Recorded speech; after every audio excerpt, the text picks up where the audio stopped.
হাতের এটা চলে না? আচ্ছা কত দাম বল আমারে। ভাই দামি আছে কম দামে আছে, আমার আইফোন 13 কিনে দিবেন।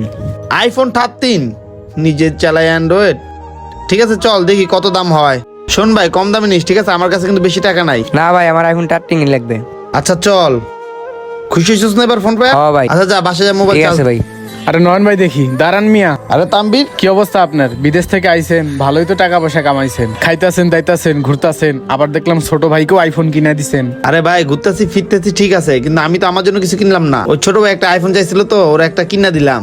বুঝতেই তো পারছো ছোট ভাই আবদার করছে। তোমার কি বলবো ভাই, আমরা বিদেশে যে কত কষ্ট করে টাকা পয়সা কামাই, আর বাংলাদেশে আসলে কত মানুষের কত আবদার থাকে, বুঝতেই তো পারছো তুমি। ভাই আবদার তো থাকবোই, বাহিরে যা ভরপুর কামাইছেন না, বাংলাদেশে থাকলে তো আর সেটা পারতেন না। আর আমাদেরকে দেখছেন, আমরা বাংলাদেশে থেকে কিছুই করতে পারতাছি না। আর যার কাছে টাকা পয়সা বেশি থাকে, মানুষ তো তার কাছে আবদার করবেই। আরে তানবীর তুমি আমাকে এটা কি বুঝাইতে চাইতেছো? ভরপুর টাকা পয়সা কামাই আনছি মানে? তুমি কি আমাকে এটা বুঝাতে চাচ্ছ যে আমি অনেক টাকা পয়সা কামাই নিয়ে আসছি? তুমি